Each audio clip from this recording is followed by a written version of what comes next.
Hello students, welcome in Vidyasagar online classes. Myself Vishal Sinha.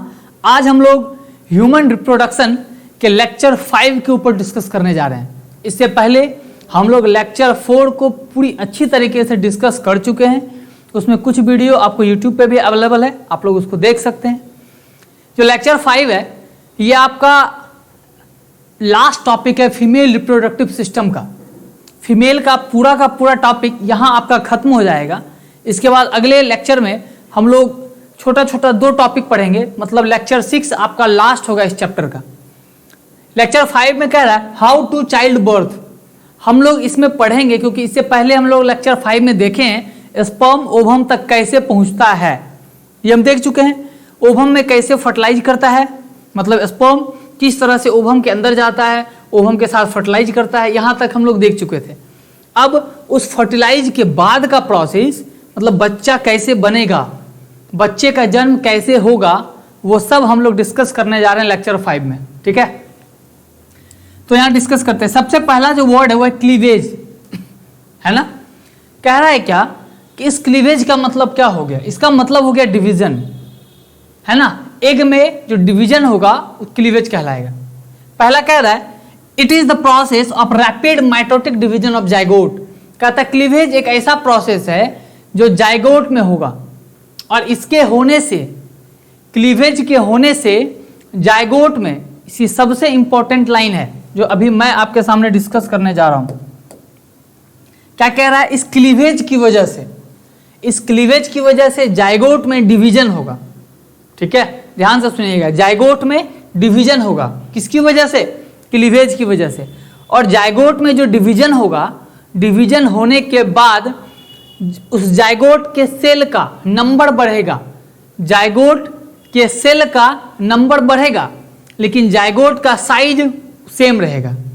मतलब numbers will be increases but size remains same, the most important line. ठीक है, क्या कह रहा है,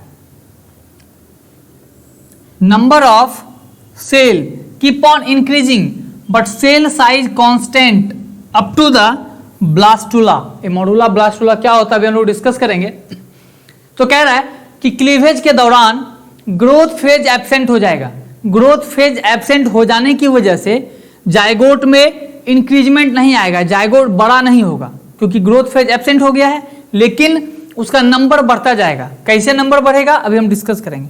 कह रहा है क्लीवेज के प्रोडक्ट को हम लोग बोलते हैं ब्लास्टुला। मतलब क्लीवेज जब जाइगोट में होगा तो लास्ट स्टेज पर जब पहुंचता है उसको हम क्या बोलेंगे, ब्लास्टुला।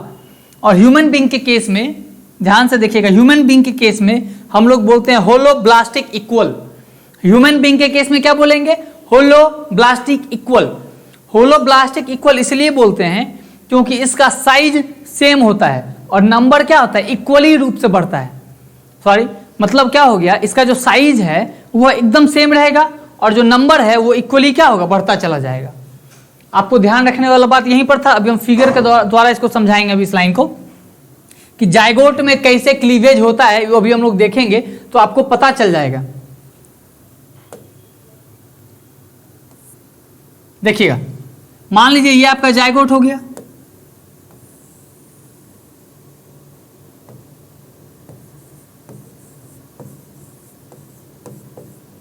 ये आपका क्या हो गया, जाइगोट।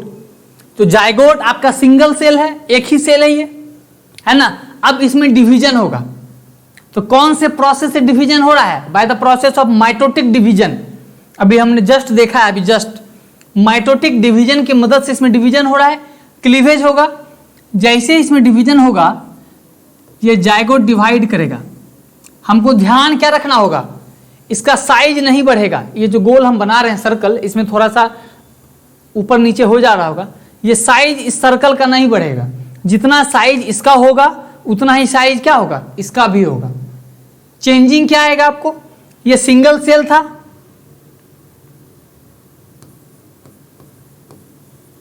ये सिंगल सेल है, और ये क्या हो जाएगा, सेकेंड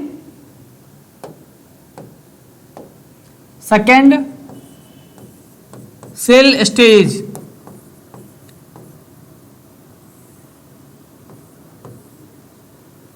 है ना। जाइगोट में डिवीजन हुआ by the help of mitotic division, और ये एक सेल से कितना हो गया, 2 सेल। तो आप देखिए नंबर बढ़ रहा है ना, 1 से 2 हो गया, लेकिन साइज क्या है, सेम, साइज कभी भी नहीं बढ़ेगा। अब ये 2 से फिर से इसमें माइटोटिक डिवीजन होगा, और ये 2 से कितना बन जाएगा, 4 सेल स्टेज। ठीक है, अब ये 4 सेल से फिर क्या होगा, ये 4 सेल से फिर से इसमें डिवाइड होगा, और अब ये बन जाएगा आपको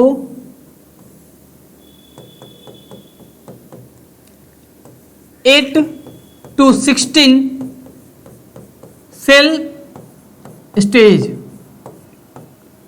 यहां पे ध्यान से देखिएगा क्या कह रहा है, ये जाइगोट था, जाइगोट सिंगल सेल है, इसमें माइटोटिक डिवीजन हुआ, माइटोटिक डिवीजन होने के बाद ये किस में कन्वर्ट कर गया, सेकेंड सेल स्टेज में, फिर इसमें माइटोटिक डिवीजन हुआ, फिर ये किस में कन्वर्ट किया, 4 सेल स्टेज, फिर ये 8 to 16 सेल स्टेज।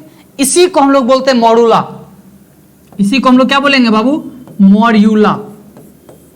काफी इंपॉर्टेंट है, इसको आप ध्यान रखिएगा, आपसे क्वेश्चन पूछा जाएगा बोर्ड के, बिहार बोर्ड के एग्जाम में जो ऑब्जेक्टिव क्वेश्चन पूछा जाता है उसमें पूछेगा कि जाइगोट में जब डिवीजन होगा तो कौन से सेल को हम लोग बोलेंगे मॉड्यूला, तो हम लोग क्या जवाब देंगे, बोलिए 8 to 16 सेल स्टेज, है ना।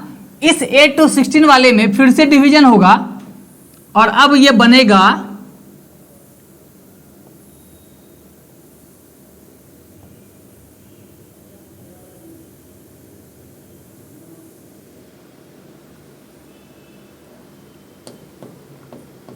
16 to 32 सेल स्टेज। इसमें अब टोटल कितना सेल हो गया, 16 से 32 सेल। अब इसको हम बोलेंगे, इस वाले को हम बोलेंगे ब्लास्टुला।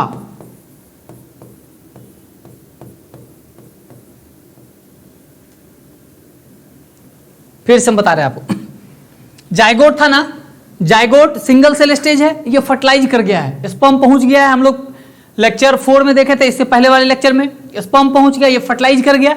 फर्टिलाइज करने के बाद इसमें डिवीजन होगा, कौन सा डिवीजन बोलिए, माइटोटिक डिवीजन, अभी हमने जस्ट पढ़ा है। इस सब में माइटोटिक डिवीजन होगा, माइटोटिक डिवीजन होने के बाद ये सिंगल सेल किस में कन्वर्ट कर गया, डबल सेल, ये सब जाइगोट है। फिर डबल सेल किस में कन्वर्ट किया, 4 सेल स्टेज में, 4 सेल बन गया। फिर 4 किस में कन्वर्ट किया, 8 से 16 में। तो बाबू इसी को हम लोग क्या बोलेंगे, ये 16 सेल स्टेज को हम लोग बोलते हैं क्या, मॉड्यूला। ठीक है, और इसको हम बोलेंगे 32 सेल स्टेज को हम बोलेंगे ब्लास्टुला। आपके बोर्ड के ऑब्जेक्टिव एग्जामिनेशन में यही क्वेश्चन पूछे जाएंगे। क्लियर है ना पूरा, कोई दिक्कत नहीं है यहाँ पे। देखिए ये क्लियर हो गया। अब ये ब्लास्टुला ही आपका इंपॉर्टेंट वर्ड है। इसी ब्लास्टुला में अब बच्चे का फॉर्मेशन होगा। अब जो बच्चे का फॉर्मेशन होगा वो कहां पे होगा, इसी ब्लास्टुला वाले में। ठीक है, अभी हम यहां आते हैं। अभी हमने जस्ट देखा है इस मॉड्यूला के बारे में, तो हमको पता है कि मॉड्यूला में टोटल सेल स्टेज कितने होते हैं, 8 से 16। Mulberry like structures made up of cell only, ये केवल किसका बना होता है, सेल का। और सबसे जो इंपॉर्टेंट पॉइंट है वो ये है, वो क्या कह रहा है, इसमें कैविटी नहीं होते हैं। मॉड्यूला में कैविटी एब्सेंट होते हैं। कैविटी का मतलब हो गया स्पेस, कोई भी खाली स्पेस नहीं होगा उसमें, टोटल का टोटल स्पेस क्या होता है, एब्सेंट होता है in the case of morula. तो अब हमको ये क्लियर हो गया कि in the case of morula cavity is absent, mulberry like structures ये केवल और केवल किसके बने होते हैं, सेल के बने होते हैं, है ना। ये क्लियर है पूरा। आपको ये इसमें आपको यही ध्यान रखना होगा कि सेल के नंबर बढ़ेंगे, जाइगोट के सेल के नंबर बढ़ेंगे, लेकिन साइज कभी नहीं बढ़ेगा। Size remains constant, the only numbers are increasing but size can't be increasing. Clear है ना। चलिए आप इसको पाउज करके आसानी से नोट्स बना सकते हैं। यहां देखिए, अब ये आपका लास्ट है मॉड्यूला, हम लोग देखे थे ना उससे पहले, ये ब्लास्टुला है, क्योंकि सारा प्रोसेस जो आपका होने जा रहा है वो ब्लास्टुला में ही होगा। अब हम लोग अकॉर्डिंग टू डायग्राम इसको हम लोग पूरा का क्लियर देखेंगे, डायग्राम के अकॉर्डिंग।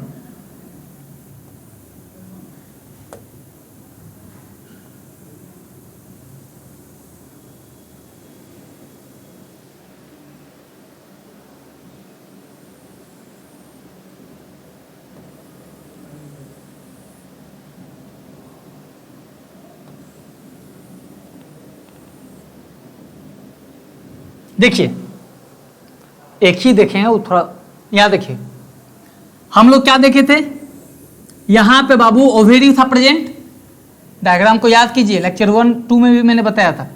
यहां से ओवम निकला, ओवम कहीं पे एम्पुला में जाके रुका, एम्पुला में वो किसका इंतजार किया, स्पर्म का, स्पर्म फर्टिलाइज कर गया।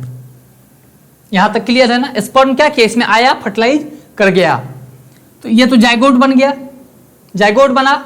अब ये सिंगल सेल है, अब इसमें डिवीजन होगा, ये सिंगल सेल में डिवीजन होगा, और डिवीजन होगा क्या बनेगा, 2 सेल, अभी हमने पढ़ा 2 सेल बनेगा एक सेल से, फिर ये बनेगा आपको 4 सेल, फिर बनेगा क्या 8 to 16 सेल, इसी को हम लोग बोले थे मॉडुला, और लास्टली ये आपका बन जाएगा ब्लास्टुला, 16 to 32 सेल स्टेज, ये क्या बन जाएगा आपका ब्लास्टुला। ये प्रोसेस समझ में आ रहा है ना आपको। एग आया, एम्पुला में रुका, हमने सेकंड लेक्चर में करा था, स्पर्म आया, फर्टिलाइज किया, अब ये सिंगल सेल से फिर क्या हो गया, डबल सेल बना, डबल सेल से 4 से 8 to 16 मॉडुला बना, मॉडुला से क्या बन गया ब्लास्टुला। क्लियर हुआ। इस डायग्राम को रफली आप लोग भी बना सकते हैं, कोई दिक्कत नहीं है इसमें। ये ब्लास्टुला आपका बन गया, यहां देखिएगा, यहां ध्यान से देखना है, क्योंकि हमने ये भी बताया था थर्ड लेक्चर में, अभी थर्ड लेक्चर में, कि अगर ये एग फर्टिलाइज कर गया तो इंडोमेट्रियम लाइन टूटेगा नहीं। अगर एग फर्टिलाइज कर गया तो इंडोमेट्रियम लाइन नहीं टूटेगा, इंडोमेट्रियम लाइन इसको पकड़ लेगा। इंडोमेट्रियम लाइन बाबू मान लीजिए ये आपका इंडोमेट्रियम लाइन है ना, तो ये इंडोमेट्रियम लाइन के साथ क्या हो जाएगा, अटैच हो जाएगा, ठीक है, क्योंकि अब तो इंडोमेट्रियम लाइन टूटेगा नहीं, अब ब्लड का इसमें सर्कुलेशन चलेगा। और पेरीमेट्रियम तो सबसे आउटर लेयर है, बचा कौन, मायोमेट्रियम, ठीक है। ये क्लियर हुआ ना, इसको अब इसके आगे भी हम बनाएंगे, अभी हम ब्लास्टुला को अलग से बनाएंगे।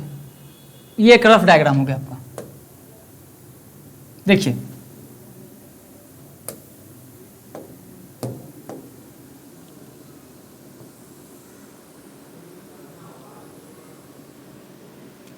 ये क्या है आपका, ब्लास्टुला बनाने में जा रहा हूं।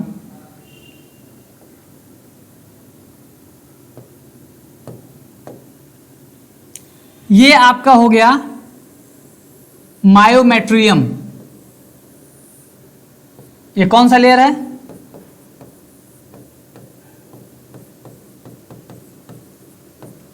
कोई भी अब ये नहीं सोचेंगे कि सर आपने मायोमेट्रियम बनाया, इंडोमेट्रियम कहां गया। इससे पहले मैंने बताया कि इंडोमेट्रियम इसके साथ अटैच हो गया, इसको पकड़ लिया विलाई के बना करके इसके साथ, तो अब बचा कौन, मायोमेट्रियम। मायोमेट्रियम इसके साथ चिपकेगा, ठीक है। तो अब देखेंगे जैसे ही ब्लास्टुला यहां पे आएगा, जैसे ब्लास्टुला यहां पे आएगा, वैसे ही देखिएगा यहां पे इसके ऊपर एक लेयर बनेगा, इसके ऊपर एक क्या बनेगा, इसके ऊपर बाबू एक लेयर बनेगा, एक मिनट,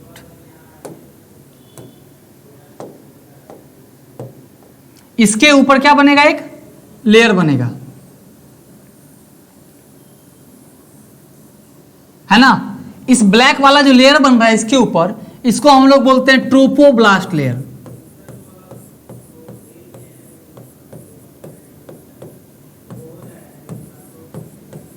इसको क्या बोलेंगे हम लोग, ट्रोफोब्लास्ट लेयर। तो ध्यान से सुनिएगा, ट्रोफोब्लास्ट लेयर कहां पे बना, ब्लास्टुला के ऊपर, ठीक है। अब यहां पे देखिए, जैसे ही ये बना, ट्रोफोब्लास्ट लेयर मायोमेट्रियम से अटैच हो रहा है ना, तो ये जैसे ही मायोमेट्रियम से अटैच होगा, इसी को हम लोग बोलते हैं इम्प्लांटेशन। ट्रोफोब्लास्ट लेयर जैसे ही इससे अटैच होगा, किसे, मायोमेट्रियम से, हम लोग इसको क्या बोलेंगे, इम्प्लांटेशन,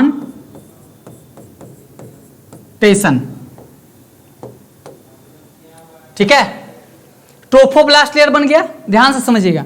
ट्रोफोब्लास्ट लेयर कब बना, जब ब्लास्टुला इस मायोमेट्रियम के साथ जैसे ही अटैच करेगा, उससे पहले ही ट्रोफोब्लास्ट लेयर बन जाएगा। और ट्रोपोब्लास्ट लेयर मायोमेट्रियम के साथ जुड़ गया, उसके साथ अटैच हो गया, उसी को हम लोग बोलते हैं इम्प्लांटेशन। ठीक है, अब देखिए ये ट्रोपोब्लास्ट लेयर आ गया ना, ये ट्रोपोब्लास्ट लेयर एक हार्मोन को सिक्रेट करता है, जिस हार्मोन का नाम है HCG, human chorionic gonadotrophin hormone. HCG इसका आप डेफिनेशन जो है आप लिख, क्योंकि अभी हम इसको डिलीट करेंगे, मतलब रब करेंगे क्योंकि स्पेस कम है। HCG काफी इंपॉर्टेंट है कंपटीशन के लिए भी। HCG हार्मोन का सिक्रेशन कहां से हुआ? ट्रोपोब्लास्ट लेयर से। क्लियर है? HCG का पूरा फुल फॉर्म क्या हो गया? Human chorionic gonadotropin hormone. ये एक हार्मोन है, इस हार्मोन का क्या काम है अभी हम बता रहे हैं।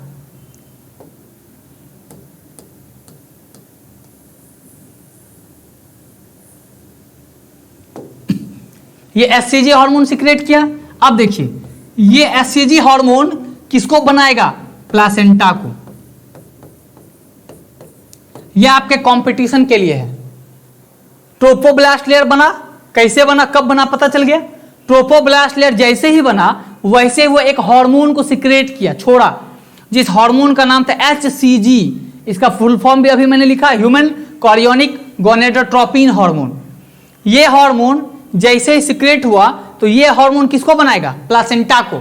तो ये क्वेश्चन पूछा गया है कई बार कि प्लासेंटा का फॉर्मेशन कैसे होता है, किसकी वजह से होता है। तो प्लासेंटा का फॉर्मेशन कैसे हुआ? By the help of HCG hormone which are secreted from trophoblast layer. ठीक है, एज लाइक आप समझ सकते हैं कि HCG is directly proportional to placenta. एक बार जीपमर की एग्जामिनेशन में, जीपमर एग्जाम होते थे, अभी उसको मर्ज कर दिया गया है, जीपमर के एग्जाम में क्वेश्चन पूछा गया था, उसमें ऑप्शन दिया गया था HCG इज, एक मिनट, उसमें जो है दिया गया था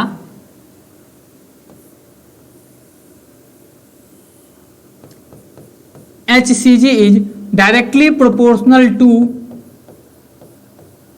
प्लासेंटा। इसका मतलब क्या हुआ? HCG directly proportional to placenta. इसका मतलब क्या हुआ? जितना ज्यादा HCG हार्मोन का सिक्रेशन होगा, जितना अच्छा HCG हार्मोन का सिक्रेशन होगा, उतना ही अच्छा प्लासेंटा का फॉर्मेशन होगा, उतना ही मजबूत, उतना ही स्ट्रॉन्ग प्लासेंटा का फॉर्मेशन होगा। तो ये डायरेक्टली प्रोपोर्शनल हो गया। हमको पता चल गया कि HCG हार्मोन अगर बहुत बेहतरीन आएगा, बहुत ज़्यादा सिक्रेट होगा, तो प्लासेंटा का भी फॉर्मेशन उतना ही अच्छा होगा। प्लासेंटा क्या होता है अभी हम पढ़ेंगे। अब देखिए इस HCG के बारे में कहता है क्या? HCG hormone is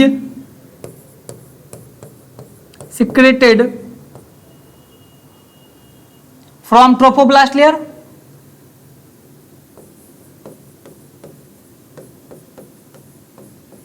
from trophoblast layer. ये तो क्लियर है ना। अब हम लोग देखेंगे HCG का और क्या यूज होता है। इसको आप लिख लीजिएगा, HCG hormone is secreted from trophoblast layer. वहां से भी क्लियर हो रहा है।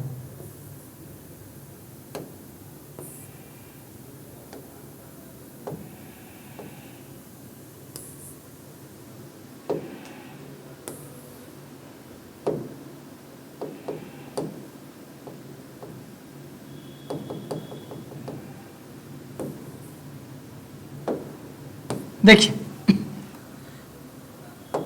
यहां पे क्या कह रहा है?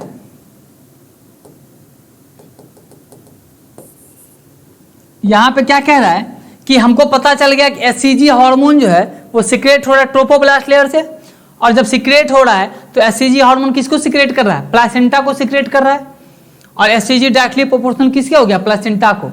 तो अब इसमें क्या कह रहा है ना कि जो कुछ HCG है, सम HCG is come out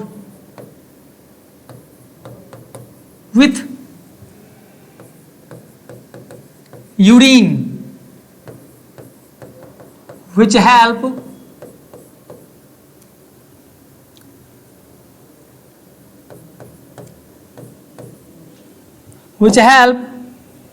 to check, रुक जाइए इसको आप कर लीजिए, हम लिख दे रहे हैं।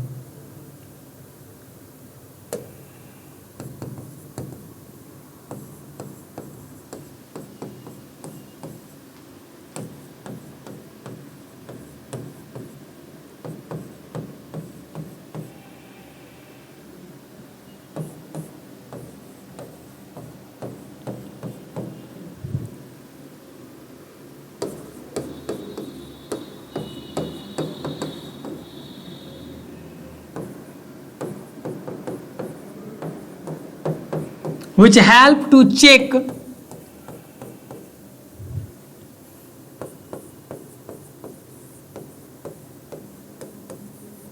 प्रेगनेंसी। क्या कह रहा है कि एससीजी हार्मोन जो है, कुछ एससीजी हार्मोन फीमेल के, प्रेग्नेंट फीमेल के यूरिन के द्वारा बाहर आ जाता है। तो जब हम डॉक्टर के पास जाते हैं प्रेगनेंसी चेक करवाने के लिए स्टार्टिंग में कि सर ये प्रेगनेंसी है या नहीं, तो डॉक्टर क्या करते हैं, उसकी यूरिन टेस्ट को करते हैं।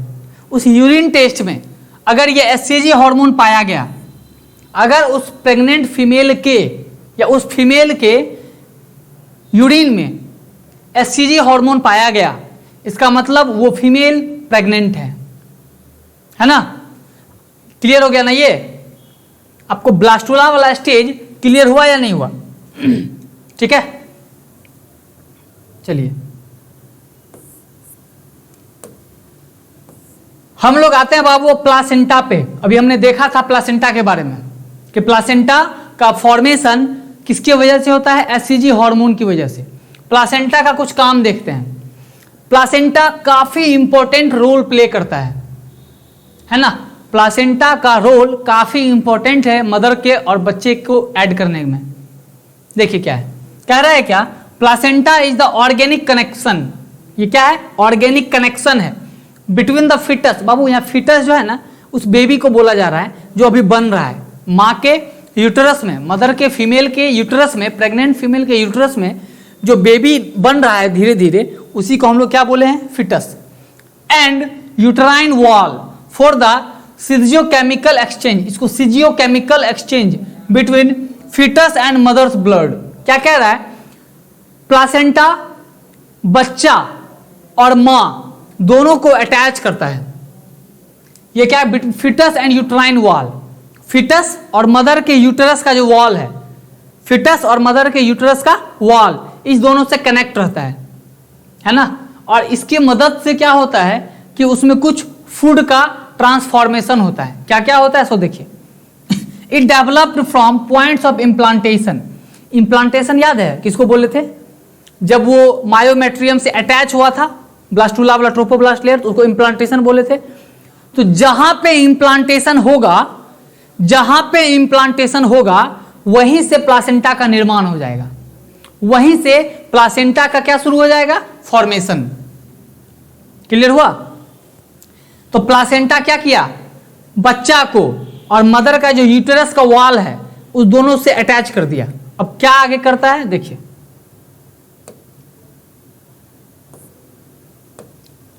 कहता है प्लासेंटा का फंक्शन, प्लासेंटा का सबसे पहला फंक्शन है न्यूट्रिशन। वो मदर के ब्लड से न्यूट्रिशन को एब्जॉर्ब करके बच्चे तक पहुंचाएगा, उस फिटस तक पहुंचाएगा, पहला फंक्शन।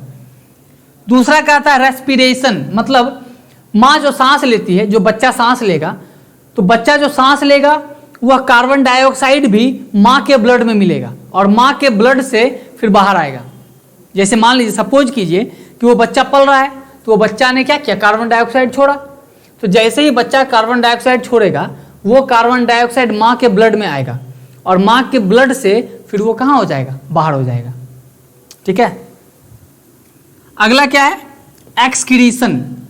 काफी इंपॉर्टेंट, बहुत बच्चे को कंफ्यूजन है। सर मान लिए सब कुछ आपका कहना ठीक है, मान लिए, ये बताइए कि बच्चा कुछ तो वेस्ट मटेरियल करेगा, वो कैसे होगा बाबू, वो भी वैसे ही होगा। बच्चा जो एक्सक्रीट करेगा, फ्लूइड लाइक जो भी करेगा, वो अब ऐसा नहीं सोचिएगा कि जो बड़ा आदमी बाथरूम जाते हैं तो वेस्ट मटेरियल नहीं, वैसा कुछ नहीं होता, फ्लूइड लाइक वेस्ट मटेरियल होता है, बिल्कुल वाटर लाइक। तो वो वेस्ट मटेरियल भी माँ के ब्लड के द्वारा ही बाहर होगा। मतलब सब में प्रायोरिटी किसको दिया जा रहा है? माँ को ही दिया जा रहा है। उस मदर के द्वारा ही ये बच्चे का जो वेस्ट मटेरियल है वो भी बाहर होगा bye the help of blood. पहले ब्लड में आएगा बच्चे से, फिर वो बाहर होगा। अगला है इंडोक्राइन फंक्शन। ये इंडोक्राइन फंक्शन भी होगा। इसमें क्या होता है, ये 4 हार्मोन का बाबू सिक्रेशन, जैसे एस्ट्रोजन, प्रोजेस्टेरोन, इसके बारे में हमने पढ़ा है, HPL, SCG के बारे में अभी पढ़ा, इसके बारे में अभी हम पढ़ेंगे, है ना। इस लैक्टोजन के बारे में अभी हम आगे तुरंत पढ़ेंगे, ठीक है।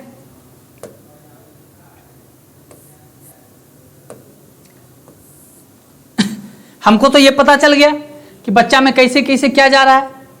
अगला है आपका ऑर्गेनोजेनेसिस, क्योंकि जब माँ के द्वारा बच्चा में भोजन जाने लगा, बच्चा में के द्वारा रेस्पिरेशन बच्चा में हो रहा है, एक्सक्रीशन हो रहा है, फिर वो मदर के बॉडी से बाहर भी आ रहा है, इसका मतलब अब बच्चे में धीरे धीरे डेवलपमेंट होगा, बच्चा ग्रो करेगा।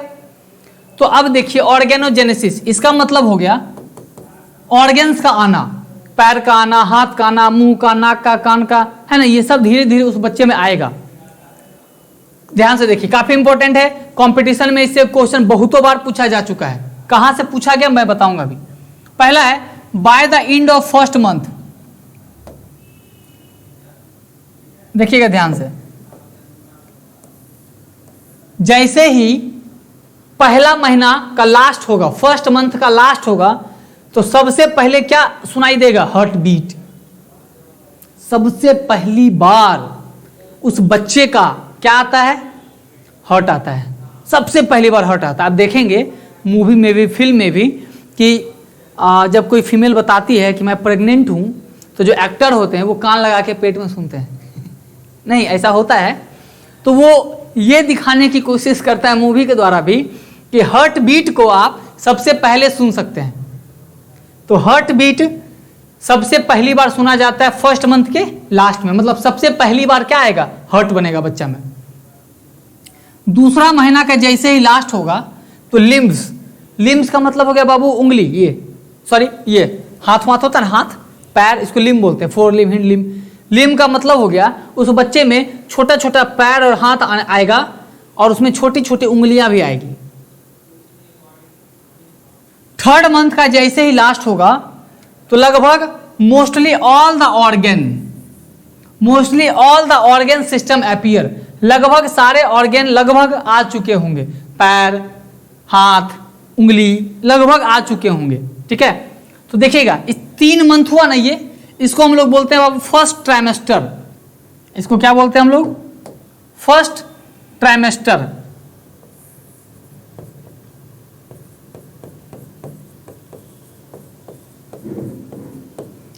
ठीक है। तो इस ये क्वेश्चन पूछा गया है कि फर्स्ट ट्राइमेस्टर खत्म होने तक बच्चे में क्या क्या आ जाता है। तो ये सारा चीज आ जाएगा, हार्ट आ जाएगा, पैर हाथ छोटा छोटा आ जाएगा, उंगलियां आ जाएगी, लगभग ऑल ऑर्गन सिस्टम क्या होगा? आ जाएगा। 4th मंथ में चलते हैं। जैसे ही 4 से 5 महीना होगा बच्चे का, तो सबसे पहली बार हमको बच्चे में मूवमेंट दिखाई देगा। आप देखिएगा, कहती है मदर के द्वारा कहा जाता है, लगता है हल्का बच्चा पैर हाथ चला रहा है ना, ऐसा एहसास होता है कि पैर हाथ बच्चा चला रहा है। तो सबसे पहली बार, काफी इंपॉर्टेंट है ये, है ना, पूछा जाता है कि फर्स्ट मूवमेंट बच्चा में सबसे पहली बार मूवमेंट कौन से मंथ में देखा जाता है? तो 4 से 5 महीने में, है ना। दूसरा का and appear of hairs on head, 4 से 5 महीना में ही बच्चा में मूवमेंट भी देखा जाएगा और उसके सिर पे थोड़ा थोड़ा बाल आने लगेगा, थोड़ा थोड़ा। अगला है बाबू by the end of 6th month, 6ठे महीने के लास्ट में formation of fine hair on the body, उसके शरीर पे भी छोटे छोटे रूएदार बाल आने लगेंगे। आईलिड सेपरेटेड, आईलिड का मतलब आंख अलग अलग हो जाएंगे। आईलैशेस फॉर्म, ये आईलैश ये भी बन जाएगा।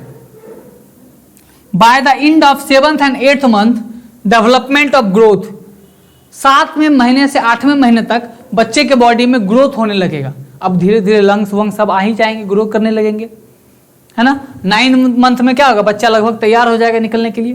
तो 9th मंथ में बच्चा पूरी तरह से रेडी हो जाएगा बाहर आने के लिए। ये आपका ऑर्गेनोजेनेसिस था, है ना।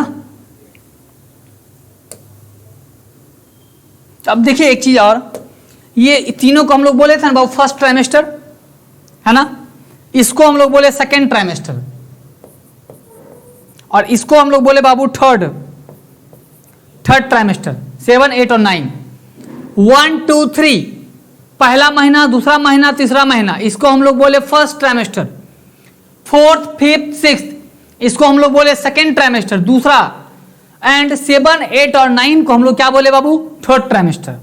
ध्यान रखिएगा, ये क्वेश्चन पूछता है आपसे, डायरेक्ट पूछ देगा कि सेकेंड ट्राइमेस्टर, ये थर्ड ट्राइमेस्टर के लास्ट में क्या हुआ, बोलेंगे बच्चा पूरी तरह से प्रिपेयर हो गया। सेकेंड ट्राइमेस्टर के लास्ट में क्या हुआ, तो हम बताएंगे ये दोनों चीज हुआ, है ना। इसको भी ध्यान रखना जरूरी है। चलिए यहां पे आते हैं, fetal ejection reflex. Fetal ejection reflex का मतलब क्या हो गया, फिटस का बाहर आना। अब मतलब बच्चा 9 मंथ हो गया, अभी देखिए इससे जस्ट पहले ऑर्गेनोजेनेसिस में 9 महीना पूरा हो गया। अब बच्चा कहाँ आएगा, बाहर आएगा। तो बाहर आने का क्या प्रक्रिया है देखिएगा, इससे कंपटीशन में क्वेश्चन रहते हैं। अब कुछ बच्चा बोलेगा सर आप तो सब बोलते हैं, सब में क्वेश्चन ही रहता है, तो क्या कीजिएगा, सबसे क्वेश्चन पूछा जाता है, लेकिन सबसे ज्यादा यहां से भी एक क्वेश्चन अक्सर पूछे जाते हैं। देखिए बाबू, ये जो डायग्राम हमने बनाया है ये मायोमेट्रियम है।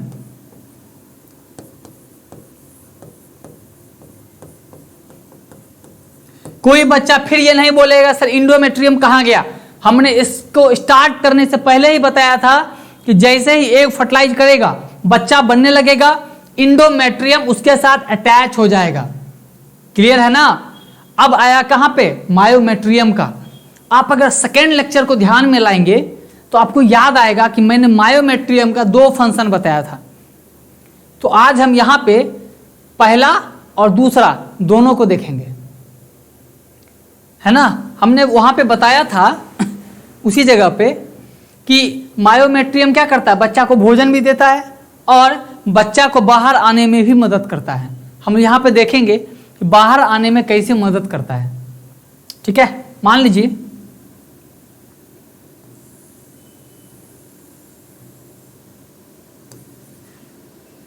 यहां पे चाइल्ड है, यहां पे आपका हो गया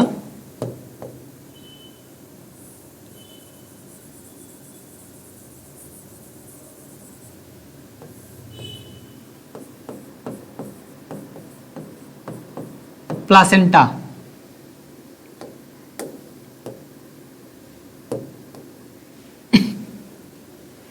ये आपका बन गया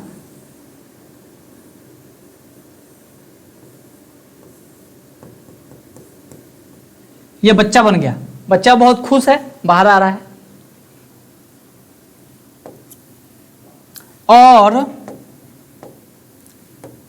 और आपका ये, इसको हम लोग बोले अम्बिलिकल कॉर्ड। ध्यान से देखिएगा, प्लासेंटा है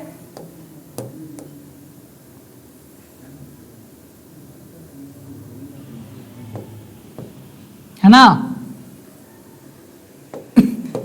क्या हो गया, ये प्लासेंटा है और ये क्या हो गया, अम्बिलिकल कॉर्ड। अब ध्यान से देखिए कि ये प्लासेंटा है ना, तो प्लासेंटा क्या कर रहा है, यहां पर कुछ न्यूट्रिएंट्स जमा है। आपको अभी धीरे धीरे हम बताते हैं, इसके बाद हम लोग फिर टॉपिक पे आएंगे, थोड़ा आगे पढ़ेंगे। यहां पे देखिए प्लासेंटा हो गया, ये अम्बिलिकल कॉर्ड है। तो प्लासेंटा से बच्चे में भोजन किसके मदद से जाता है, इस अम्बिलिकल कॉर्ड की मदद से। इस अम्बिलिकल कॉर्ड की मदद से प्लासेंटा से भोजन कहां जाएगा, बच्चे के बॉडी में। दूसरा ये मायोमेट्रियम है, मिट गया है। ये क्या है आपका मायोमेट्रियम। तो जो मायोमेट्रियम है ये आपका इसके साथ अटैच हो जाता है। ये क्या होगा, इसके साथ अटैच हो जाता है।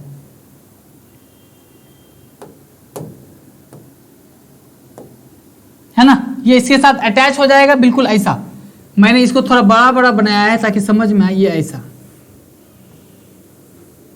तो ये आपका हो गया मायोमेट्रियम, और ये आपका ये वाला हो गया, या बच्चा पल रहा है। तो अब देखिए ये सटा हुआ है ना, तो अगर कोई मदर के ब्लड से फूड आता है तो वो इस मायोमेट्रियम के द्वारा कहाँ पे पहुंच जाएगा, इस बच्चे में पहुंच जाएगा। कैसे? प्लासेंटा में जाएगा सब, प्लासेंटा से अम्बिलिकल कॉर्ड के द्वारा कहाँ आएगा, इस बच्चे के बॉडी में आएगा। फिर से देखिए,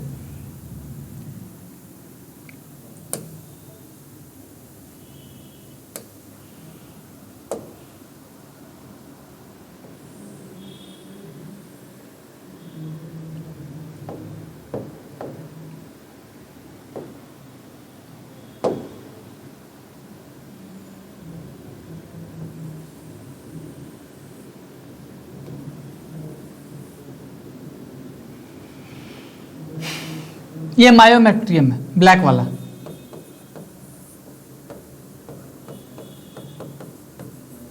ये क्या है ब्लैक वाला? मायोमेट्रियम। ये मायोमेट्रियम इससे अटैच है ना बच्चे से। यहां पे बच्चा पल रहा था, हम देखे थे यहां पे बच्चा पल रहा था, और यहां पे कहीं आपका क्या था, प्लेसेंटा था, और यहां पर कहीं आपका क्या था बाबू, अम्बिलिकल कॉर्ड था। ये था ना, तो ये आपका अम्बिलिकल कॉर्ड हो गया। अब देखिए ये मायोमेट्रियम है, तो अगर फूड मदर के ब्लड से मायोमेट्रियम से क्या हो रहा है, पास हो रहा है, और मायोमेट्रियम से पास होकर कहां पहुंच जाएगा, प्लासेंटा में। और फिर इस प्लासेंटा के द्वारा बच्चों को जैसे जैसे जरूरत होगा इस फिटस को, वैसे वैसे इस बच्चे के कहां चला जाएगा, बॉडी में। तो मायोमेट्रियम हेल्प किया, इस तरह से बच्चा आराम से ग्रो करता रहेगा। प्लासेंटा का फंक्शन भी पता चल गया। अम्बिलिकल कॉर्ड आपको कोई पूछेगा तो बता सकते हैं कि नहीं, प्लासेंटा से फिटस में भोजन जाने के लिए एक अम्बिलिकल कॉर्ड प्रेजेंट होता है। बिना अम्बिलिकल कॉर्ड के भोजन बच्चे के बॉडी में जा नहीं पाएगा। क्लियर हो गया? आप देखिए ये फीटल इजेक्शन रिफ्लेक्स क्या है। मान लीजिए कि बच्चा आप पूरी तरह से तैयार हो गया, ठीक है, ये आपका मायोमेट्रियम हो गया। एक मिनट,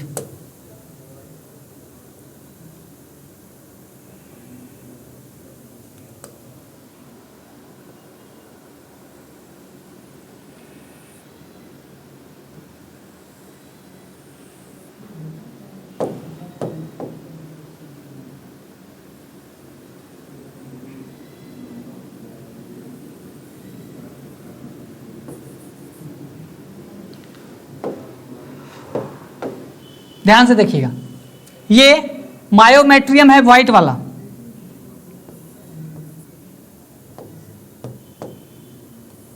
ये व्हाइट वाला क्या है बाबू, मायोमेट्रियम।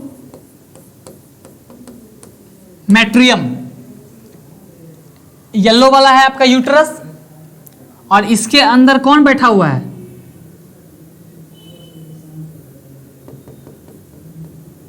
इसके अंदर बच्चा है।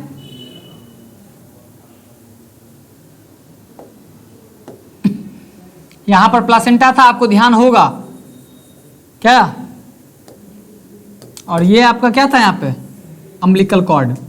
ध्यान है ना? अब देखिए, जैसे ही बच्चा तैयार हो जाएगा, बच्चा पूरी तरह से जब तैयार हो जाएगा मदर के बॉडी में, मतलब अब ये बाहर आने के लिए पूरा तैयार है, कंप्लीटली बाहर आने के लिए तैयार है, उस वक्त कंपटीशन में 2 से 3 बार, AIPMT में भी ये 2 से 3 बार क्वेश्चन पूछा गया है कि आखिर मदर के ब्रेन को कैसे पता चलता है कि ये बच्चा पूरी तरह से बाहर आने के लिए तैयार है, हमारी दुनिया में ये बच्चा आने के लिए तैयार है, ये मदर को कैसे पता चलेगा। तो यहां देखिएगा, ये आपका हो गया फिटस, ये क्या है आपका, फिटस है, और ये है बाबू आपका प्लासेंटा। यहां पे बहुत कंफ्यूजन होता है बच्चों में, है ना, कि फिटस भेजता है मदर को सिग्नल या प्लासेंटा भेजता है, क्योंकि दोनों में तैयार हो गया है। प्लासेंटा भी फुल्ली मैच्योर है और फिटस भी क्या है, फुल्ली मैच्योर है। तो प्लासेंटा और फिटस दोनों मिलके, प्लासेंटा और फिटस दोनों मिलके मदर के ब्रेन को सिग्नल भेजेगा। क्लियर हुआ? सिग्नल कौन भेज रहा है? मदर के ब्रेन को। प्लासेंटा और फिटस दोनों। कंपटीशन में आपको कंफ्यूज किया जाएगा तो आपको कंफ्यूज नहीं होना है, आप एकदम डटे रहिएगा कि प्लासेंटा और फिटस दोनों का दोनों एक साथ मदर के ब्रेन को सिग्नल भेजेगा। जैसे ही मदर के ब्रेन को सिग्नल जाएगा तो कौन कहां जाएगा? वैसे ही पिट्यूटरी ग्लैंड।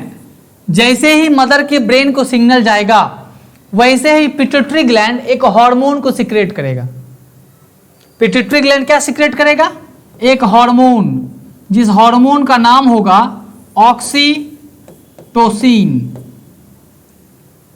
ऑक्सीटॉक्सिन, ठीक है। तो ऑक्सीटॉक्सिन जो हार्मोन है ये किसके द्वारा सेंड किया गया? पिट्यूटरी ग्लैंड के द्वारा। अब देखिए यहां पर रिसेप्टर लगे होते हैं।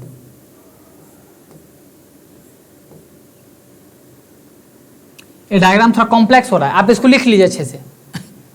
लिख लिए आप इसको, ठीक है।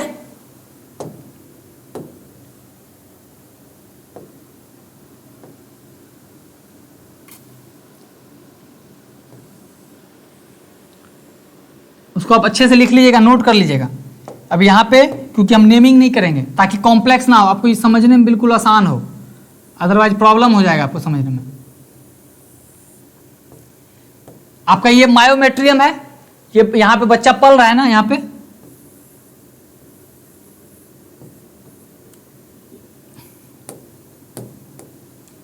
ये हो गया बाबू आपका placenta and this is umbilical cord.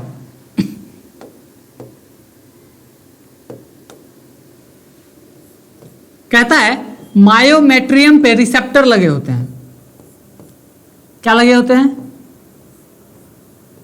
ये जो ब्लैक वाला आपको हम बना रहे हैं, तो जैसे जैसे बना रहे हैं वैसे ही बनाइएगा। ऊपर में सबसे ज्यादा और यहां पे फिर धीरे धीरे कम होता चला जाएगा। इस ब्लैक वाले को बोलते हैं हम लोग रिसेप्टर। क्या बोलते हैं? रिसेप्टर। अब देखिए, मदर के पिट्यूटरी ग्लैंड से सिग्नल भेजा गया,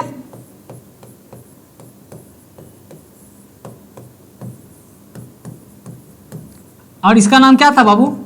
ऑक्सीटोसिन। क्लियर है ना? ये ऑक्सीटोसिन हार्मोन क्या करेगा? ये सीधे इस रिसेप्टर पे आके लगेगा। कहां पे लगा? सारे रिसेप्टर पे ये जाकर चिपक जाएगा। अब यहीं से कहानी शुरू होगा, ध्यान से। ये ऑक्सीटोसिन हार्मोन इस रिसेप्टर पे आके लग गया। अब देखिए क्या होगा। ये ऑक्सीटोसिन हार्मोन क्या करेगा? उस पे प्रेशर लगाने में मदद करेगा। अब रिसेप्टर क्या करेगा? ऊपर से प्रेशर लगाएगा, ऐसे ये प्रेशर लगाएगा। मायोमेट्रियम भी इस प्रेशर में हेल्प करेगा। जैसे इस पर प्रेशर ऐसे लगेगा, ये किधर आएगा? नीचे की तरफ। ऊपर से बाबू ऐसे प्रेशर जब लगेगा तो कहां पे आएगा? ये बच्चा नीचे की ओर आएगा, इस वेजाइना की तरफ आएगा बच्चा। ये बच्चा धीरे धीरे कहां आएगा? नीचे, टिल लास्ट तक जब पहुंचेगा तो ये जो आपको लाइन है ये ब्रेक हो जाएगा। ये लाइन क्या होगा? टूट जाएगा। ये वाला लाइन, ये वाला लाइन आपका टूटेगा, और टूटने के बाद इसमें जितना भी फ्लूइड भरा हुआ है वो सब बाहर गिर जाएगा उस वेजाइना के द्वारा, और फिर बच्चा बाहर आने लगेगा। क्लियर हुआ ना कैसे आया बच्चा? बच्चा बाहर आने लगेगा। ये कंपटीशन के लिए भी है, बोर्ड के लिए भी। बच्चा बाहर आने लगा, लेकिन जैसे ही बच्चा बाहर आने लगेगा तो फीमेल के वेजाइना में सबसे बाहर दो बोन प्रेजेंट होते हैं, इसको बोलते हैं प्यूबिस बोन। यहां पे दो बोन होते हैं,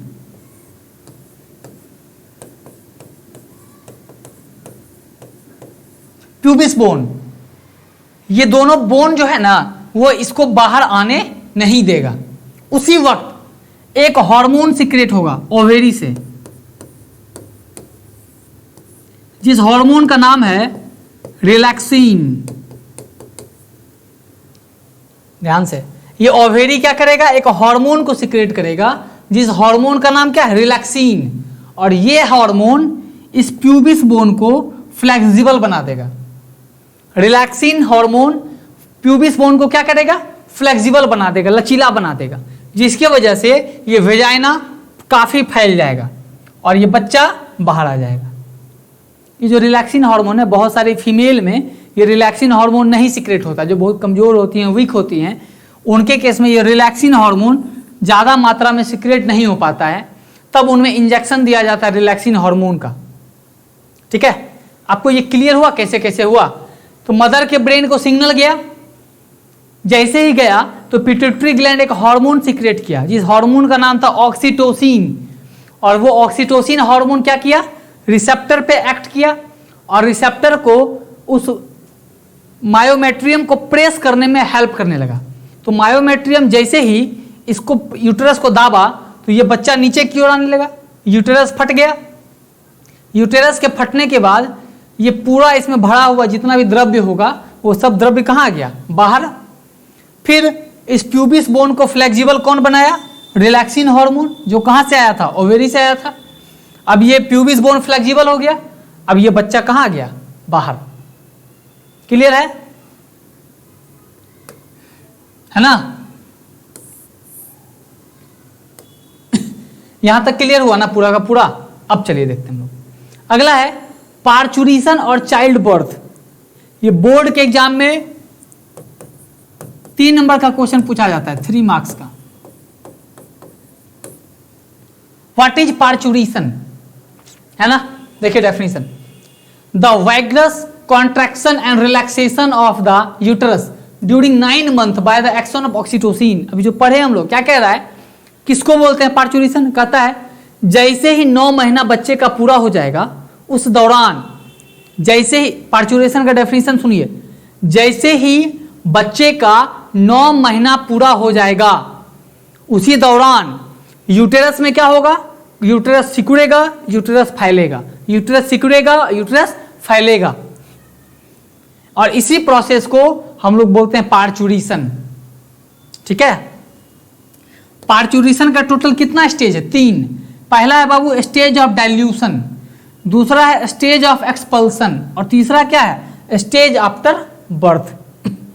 देखिए, ये जो आपका स्टेज ऑफ डाइल्यूशन है, ये क्या कह रहा है, ये काफी, यही मेन है आपका, ये बहुत बड़ा होता है, 6 से 12 घंटे, 6 से 12 घंटा तक का होता है। और इस दौरान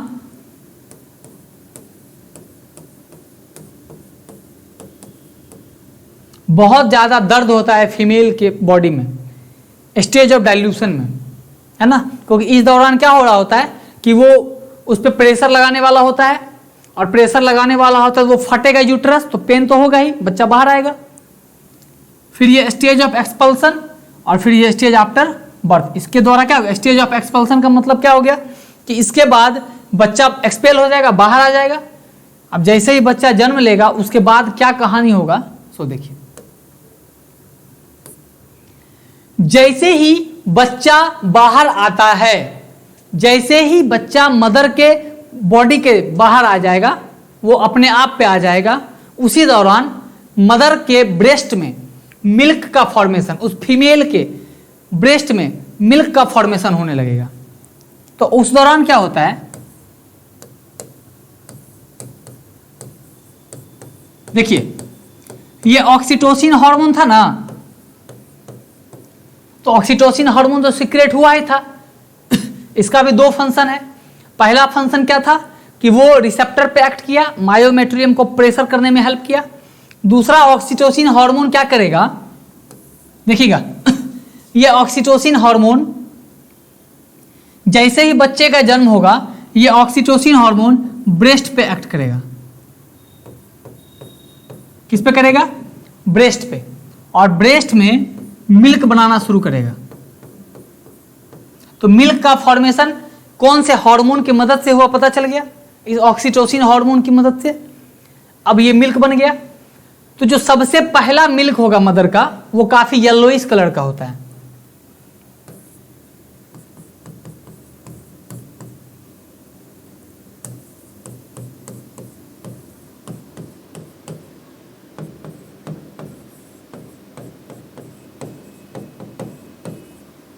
कैसा कलर है?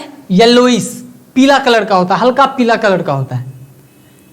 ये काफी इंपॉर्टेंट होता है बेबी के लिए, वेरी इंपॉर्टेंट फॉर बेबी। इसमें काफी न्यूट्रिशंस, मिनरल्स, कैल्शियम प्रेजेंट होते हैं जो बच्चे के लिए काफी फायदेमंद होता है। दूसरा क्या है, इसमें IgA पाया जाता है। इसका पूरा नाम है इम्यूनोग्लोबुलिन ए।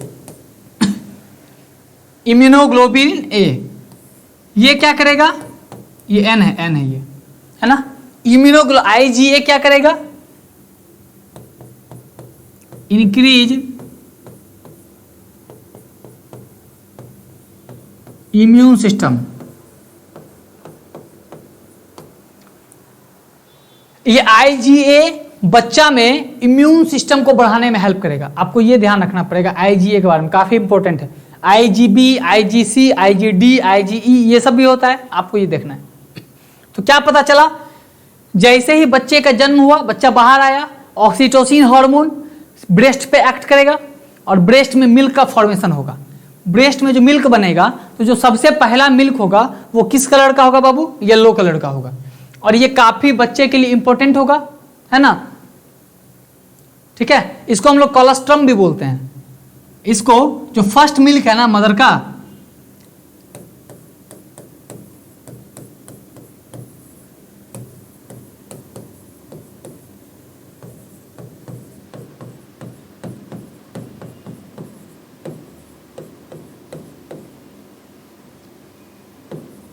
क्या बोलते हैं इसको हम लोग? कोलोस्ट्रम।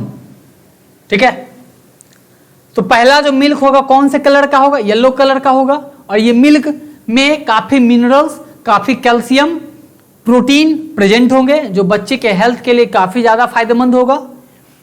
दूसरा कह रहा है इसमें IgA भी पाया जाता है, इम्यूनोग्लोबुलिन ए। इम्यूनोग्लोबुलिन ए का काम क्या है कि ये बच्चा में इम्यून सिस्टम को बढ़ाएगा। इसीलिए ब्रेस्ट का जो मिल्क है जो बच्चे को पिलाया जाता है फीमेल से, वो काफ़ी ज़्यादा इंपॉर्टेंट होता है, काफ़ी ज़रूरी होता है ना। उस मिल्क को अगर ना पिलाया जाए तो बच्चे में कहीं ना कहीं इम्यून सिस्टम की कमी रह जाएगी पूरे जीवन भर। ये पूरा क्लियर हो गया, है ना। चलिए,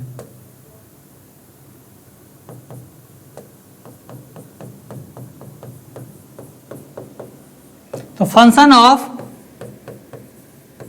ऑक्सीटोसिन बाबू, इसका डुअल फंक्शन है ऑक्सीटोसिन का। पहला फंक्शन क्या है? It act on receptor and help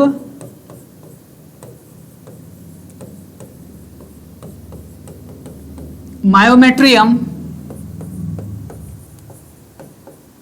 to make pressure.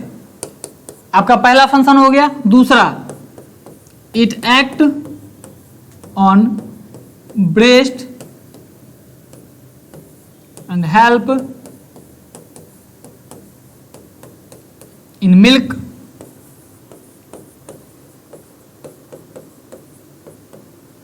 Formation. दो फंक्शन है, दोनों फंक्शन को ध्यान रखिएगा, ठीक है। और ये ऑक्सीटोसिन आया था पिट्यूटरी ग्लैंड से। सिग्नल किसके द्वारा भेजा गया था? प्लेसेंटा और फिटस दोनों एक साथ सिग्नल भेजा था। आपका क्लियर हो गया। अब आपका बाबू एक लेक्चर और होगा इस चैप्टर का, जिसमें हम लोग स्पर्म के बारे में पढ़ेंगे और दूसरा पढ़ेंगे गैमेटोजेनेसिस के बारे में, ठीक है। ये दो लेक्चर और बचा है आपका। तो ये मतलब एक ही लेक्चर में ये दोनों पढ़ेंगे कि ह्यूमन के स्पर्म के बारे में पढ़ेंगे कि स्पर्म का क्या क्या रोल है, कौन कौन से पार्ट्स होते हैं स्पर्म में, और उसी में हम लोग पढ़ेंगे गैमेटोजेनेसिस के बारे में, जिसमें हम लोग स्पर्मेटोजेनेसिस और ओवोजेनेसिस पढ़ेंगे। मतलब स्पर्म कैसे बनता है और ओवम कैसे बनता है। फिर आपका ये चैप्टर खत्म हो जाएगा। इसके बाद आपका लास्ट लेक्चर होगा इस चैप्टर का। ये क्लियर है ना। देखिए ये ऑनलाइन क्लासेस है ना। इसमें आपको करना क्या होगा, बच्चों को लगता है कि इसमें आप क्वेश्चन नहीं पूछ सकते हैं, लेकिन ऐसा नहीं है। आप कमेंट करके क्वेश्चन पूछ सकते हैं, उसमें कोई प्रॉब्लम नहीं है। और दूसरी बात क्या है कि आप इस वीडियो को बार बार बैक करके देखिए, और ध्यान से सुनिए, हर एक पॉइंट समझ में आएगा बैक कर करके। और मैं जितना लिखता हूं उससे ज़्यादा आप मेरे बोलने पे ध्यान दीजिए, मैं क्या क्या बोल रहा हूं, और उस सेंटेंस को आप लिखते जाइए। कोई भी कंपटीशन का क्वेश्चन नहीं छूटेगा, बोर्ड का भी नहीं छूटेगा और कंपटीशन का भी नहीं छूटेगा, क्योंकि काफ़ी कम समय में वीडियो बनाना होता है। क्योंकि अगर वीडियो ज़्यादा लंबा हो जाएगा तो पढ़ने में फिर बोरिंग हो जाएगा, तो इसीलिए छोटा वीडियो बनाया जाता है। तो छोटा वीडियो बनाने के लिए हम लोग कोशिश करते हैं कि ज़्यादा से ज़्यादा समझाएं। तो जो मैं बोल रहा हूँ उसके तहत आप सुनेंगे, समझेंगे और उसको लिखेंगे अच्छे से। ठीक है, क्लियर है? चलिए आप इसको पढ़िए, फिर अगला लेक्चर हम लोग देखेंगे नेक्स्ट डे। Thank you.